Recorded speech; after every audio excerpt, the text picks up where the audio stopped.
I want to talk to you audiophiles that are purists, that absolutely refuse to upmix their two-channel music.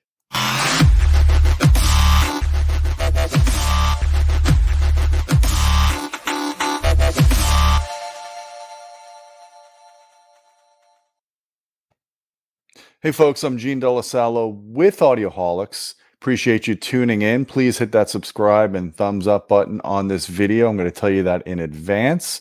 I'd like to talk to you audiophile purists out there that are really into two-channel, that don't believe in upmixing, that don't even believe in equalization. I know a lot of people out there that still won't use tone controls, or they won't use any type of equalizer, even if it's parametric.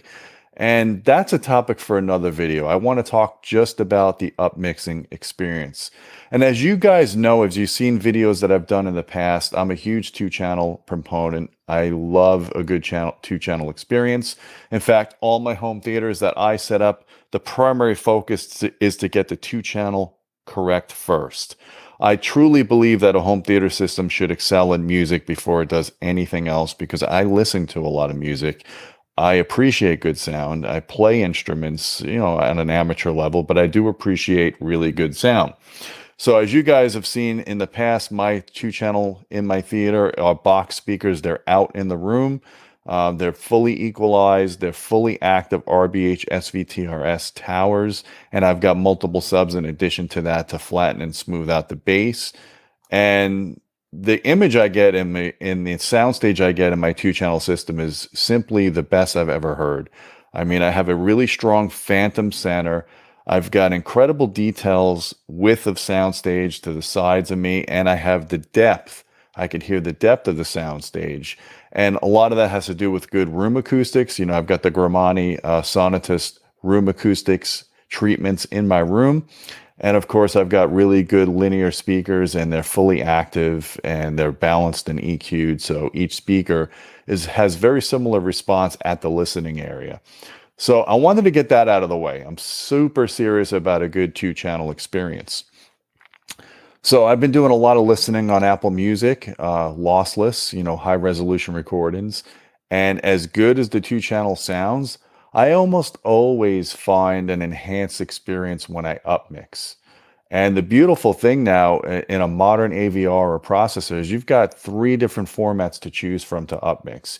You've got the Dolby Surround upmixer, you got the DTS X, Neural X, and you also have the Auro 3D or 2D depending on your speaker layout. So I wanted to first of all tell you why I think some people and some audiophiles just don't like the sound of upmixing music. A lot of it has to do with proper setup of your speakers. And I could tell you a tweak that would really help make sure that you get things right. And it's all about the distance of your speakers, the delays, to set your delays. And if you don't use an auto EQ system, I highly recommend you get a laser pointer. As you can see here, this thing is extremely accurate. It tells you the distances. I don't know if you could see that too well on the camera here. This is a Bosch unit. I'll put a link in the description below. I think it was like $60 or $80, something like that. But getting your delays proper, and I'm talking about especially your front 3 LCRs, it's critical. It's really critical. Getting that center channel at the proper time alignment with the mains can really change the image and focus when you go from two-channel to an upmix. And if you hear your center image drastically different from upmixing versus two-channel, that means one of 2 things. That means number one, either your speakers are not properly time aligned, or your center channel is not up to task with your main LCRs. And in my case, I have the center channel behind a perforated Screen Innovation screen, very similar driver topology to my main speakers. That way, when you sweep from left, center to right, the tonality is the same because the driver complement is the same and all the speakers are vertically oriented. So my off-axis performance is similar with all the speakers. So if you get your delays set correctly and you use proper center channel that's commensurate basically with your main left and right speakers, when you switch from two-channel to an upmix, it should be seamless. You should still have a very similar, phantom center with two-channel versus an actual center channel that's upmixed. The tonality should be very similar when you're at the main listening position. And it should be better when you're not at the main listening position up mix, because now you have an anchor, you have that center channel, whereas your main speakers can't give you that anchored center channel very far off axis from being equidistant from the speakers. So the next thing that you'd have to consider is the settings in the upmixer of your choice. Now, here's an example in Marantz SR8015 that I'm using in the family room. As you see here, I've got three choices. I got the Dolby Surround upmixer. I've got the DTS Neural X upmixer. And in this case, because I have tops and not front rear heights, Marantz doesn't let you activate Auro 3D. It only activates Auro 2D unless you change those speakers to heights. And I'm hoping they change that soon, because that's a shame. But anyway, here's where you select the upmixer of your choice. And then, as you guys know, in my opinion, it's critical when you're using the Dolby upmixer to have a center spread feature. And I've done measurements, and I'll link up some of the videos below, but the center spread, when you turn center spread off, the Dolby upmixer is extracting common information from the left and right speakers, and it's dumping it into the center channel. And that could really wreak havoc on imaging of your front soundstage. And it just tends to put too much information into the center. And that's the biggest problem I have with the DTS Neural X upmixer, is there's no way of changing that parameter. Where at least with the Dolby upmixer, you've got center spread on, which will redistribute that information or not take it away from your main speakers. So it'll preserve the stereo image of your front soundstage, and it'll put common information to the center channel at a much lower level. And I really like that, because it still does help you get a stronger anchored center image, even on axis and off axis. So there's some benefit to that if you have your speakers properly aligned, and if you have your speakers of equal quality from the front three LCRs. So getting that center spread feature is critical for Dolby upmixing. And I'll show you here on my Storm audio processor. It's the same thing. I've got the Dolby Surround, I've got Automatic, and I've got the DTS Neural X. You can see I have center spread turned on in that case. So I did also some listening comparisons between Auro 3D, and I did listening comparisons with DTS Neural X as well as the Dolby Surround upmixer. And I found I preferred different upmixers depending on the type of music content, and I'll get into that in a second. But I wanted to also show you, Auro actually gives you a lot of adjustability in terms of room size and strength.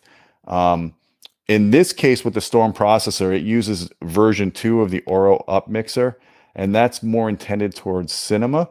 So I found if you use the medium setting, it's terrible. It just dumps everything into the center channel, kind of like the DTS Neural X upmixer does.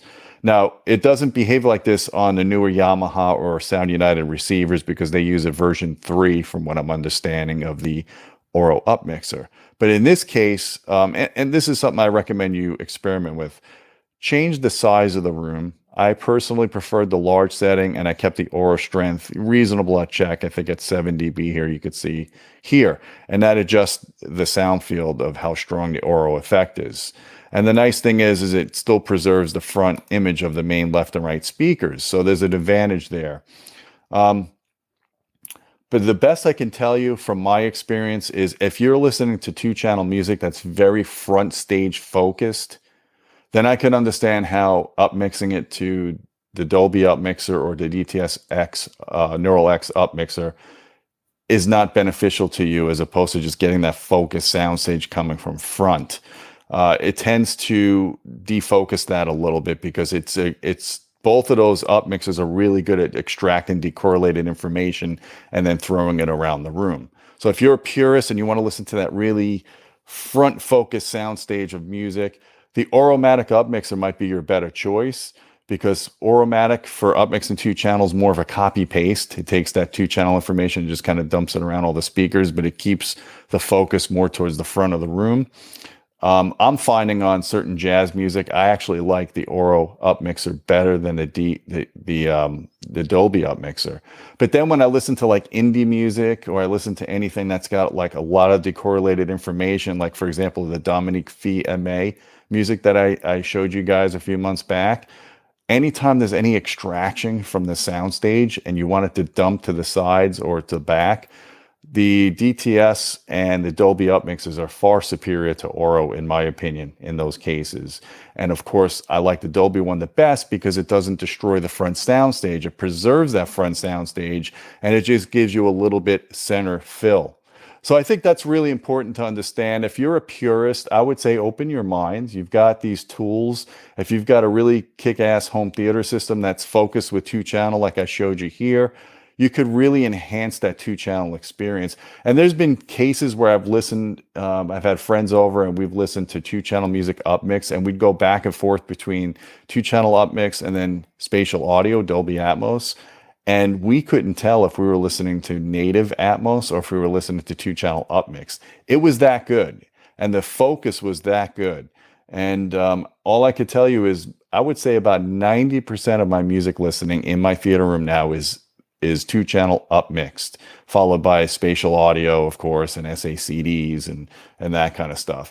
But if you properly set up your upmixer, as I'm suggesting here, I think even the purest of 2-channel audio aficionados and audiophiles will still like and gravitate towards upmixing their music. So I'm kind of curious what you guys think about that. Give me your comments down below. What's your favorite way to upmix music? Or are you still just, using 2-channel, and you're a 2-channel purist and you don't want to change that anytime soon? I respect that opinion as well. I'd like to hear from below. Don't forget about our Patreon channel at patreon.com/audioholics. We appreciate your support. You get direct access to me if you want to suggest video topics or get questions answered. And until next time, my friends, keep listening.